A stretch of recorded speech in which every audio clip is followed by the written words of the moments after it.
Shameless. United in the Europa League. Europa League. Owen, Man United 2, Sharif 0. Nice to just get a routine win. Just like no thrills, it's looking a bit dodgy here. Oh, I don't know which way this is going to go. Just turn up, professional, get 3 points. Yeah. Come on. Yeah, well, that's it though. With these kind of games, Europa League games are like that, aren't they? They're like group stage. Should be. You're not going to the biggest and best grounds. You're not playing the biggest and best teams. You're playing difficult teams. They're difficult games. It was a difficult game, but they're games you're expected to win. Pretty much again in the Europa League group stage, where every game feels like a bit like a banana skin. Doesn't it? Because if you're not sure there, if you do slip up, it's embarrassing. You're expected to win. So you should win. And that's what we did tonight. Was it exciting? Was it thrilling? Not really. Would you maybe have expected a little bit more from your starting 11, your strongest 11? Probably. But in a couple of weeks' time, people don't remember how you played. They remember the result. And especially after last week against Sociedad, when you lose the first game in any European competition, you can't lose your first two group stage games. You're in a lot of trouble there. Yeah. So, yeah, was it amazing? No. Professional. 2-0 win, very happy. Did anyone stand out?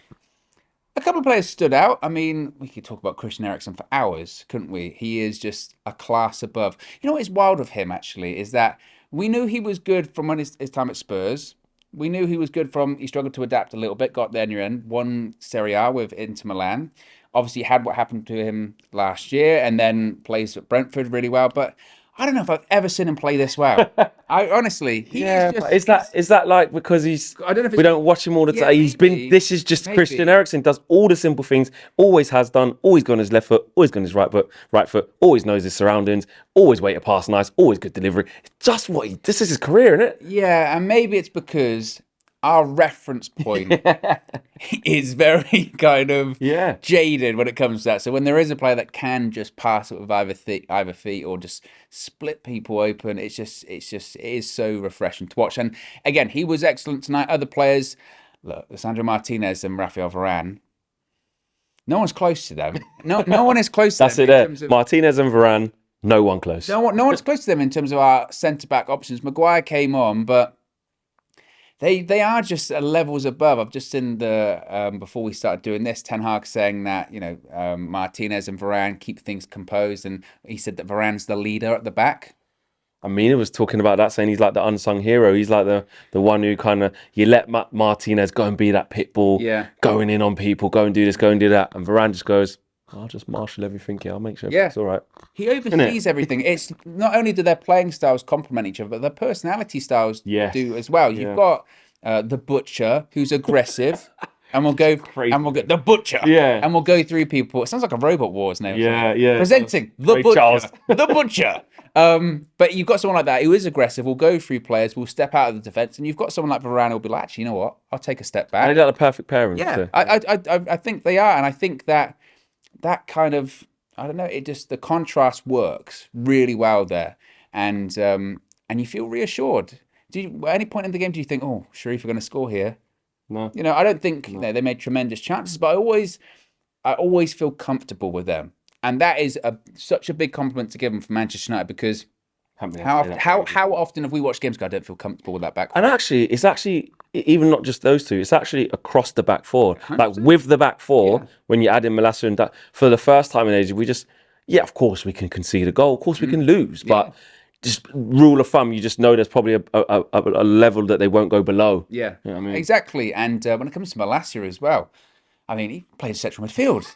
He was left back going on Paul Scholes box-to-box midfield in 1999 settings. That was unbelievable. Sometimes he was arriving that late in the box. So that's something to look out for. Ten Hag did say that after the game as well. We were experimenting. I mean, it's good to experiment. You can clearly see that was because there's that like minimum width thing that what Cam talks about, and like that underlapping sort of thing.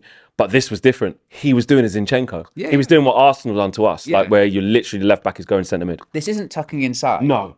If I don't even, how far tucked in do you want to go? Yeah. This is so much tucked in your bed you can't get out, kind of thing. Yeah. So that was interesting as well. Across the front line, I mean, it was a quiet night. But the people that you would want to get their goals got their goals. Sancho got a goal. What's that now? Like 3 in 6 or something, plus a couple of assists. You'll take that return. And the goal he scored as well was really good goal. Good. And to be fair, he had to score it because if he didn't give it on to Bruno, he would have got an earful from Bruno. But he scores, so it doesn't matter. The Ronaldo goal, it's a penalty. First of all, it was a clear penalty at the time. And which shows good attacking play to get the penalty as well. Absolutely. Dallo overlapping. Nice little dinked ball by Bruno. Yeah. Nice weight. Absolutely. And for me, it was only ever going to be one person that took the penalty. Yeah. He needs it. It's wild to say a guy that scored, over 800 goals in his career, he needs a goal. Doesn't know his next one's coming from. He needs a goal. It's not as if he hasn't got enough in his career. Go straight down the middle because that's what you do. And you needed it when you're suing in Moldova. Yeah. Because I was like, do you reckon he's going to do it? Of course Yeah. he will. Yeah. It's Moldova. Okay, it's the first goal of But the also season. maybe, in the presser we was laughing a bit, but, the fans have come there to see him. To see the suit. Give him the trademark. Yeah, 100%. Don't just do the whole, it's Moldova, I don't care, I needed that. No, Give him exactly. the suit. Yeah, I mean, it's not 1950. It's not shaking hands after You know what I mean? and stuff like that. Still Cristiano Ronaldo. He needed that. And next step is he needs one from open play because I don't really think it changed anything. He scored the goal from the penalty, great, but then he still does look like it's waiting for either he's waiting for it to click or he's realizing where he is currently in terms of physically and how he fits in.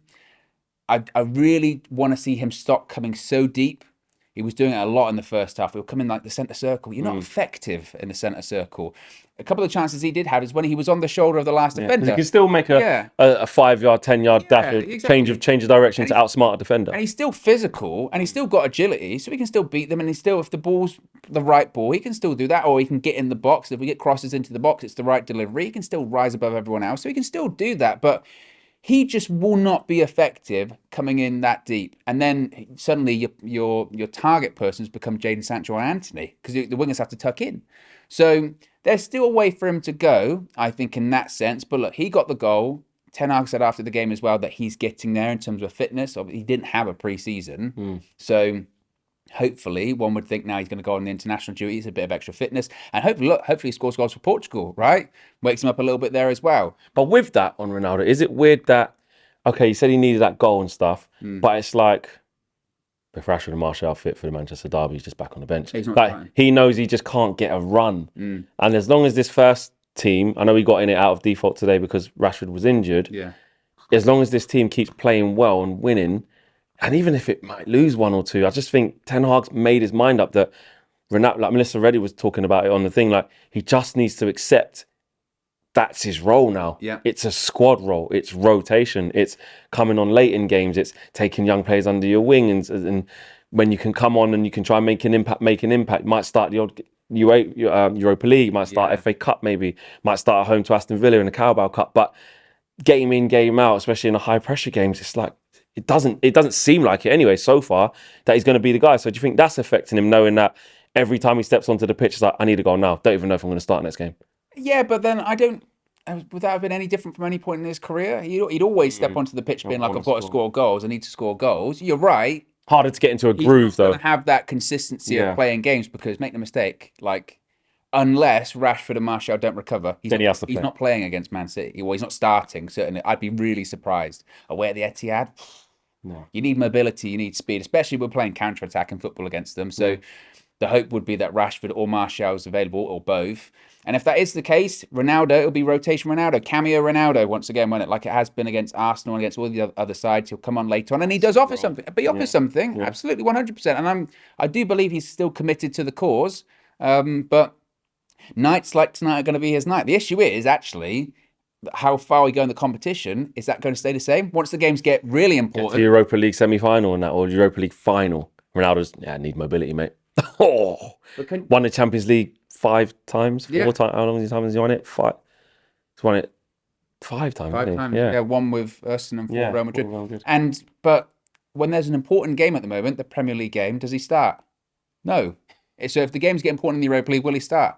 Probably not. Yeah, and that's crazy considering this should be his Unless, of course, and maybe tonight's the spark of it, unless when he does have these appearances, so he just starts rattling in goals. Yeah. Goals change things. Goals make the manager have to make tough decisions. So, he got his goal tonight. I'm happy for him. Again, is he all the way there? No, but there were points last season when we wrote him off and then he scored goals. So you can never write him off completely. Anything's possible. To finish off, who was your man of the match and why?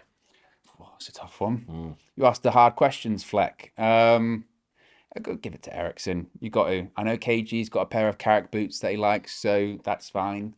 But no, in all seriousness, I thought Eriksen was excellent, and he continues to be excellent. Not only does he play well, but he just plays consistently as well. Can you? I mean, hopefully he doesn't get injured, but you rate his fitness record, don't you? Going, this guy just never gets hurt. Reliable. He's always. He never looks completely out of gas. Yeah, he maintains a set intensity that just doesn't drop below, does it? Even with someone like Martinez or Varane, we were talking about them and bigging them up, but they both could get injured, especially with the way that someone like Martinez plays. Catastrophic. Yeah, and also when it comes to Varane, his fitness record. So Eriksen's the guy. Eriksen's the guy.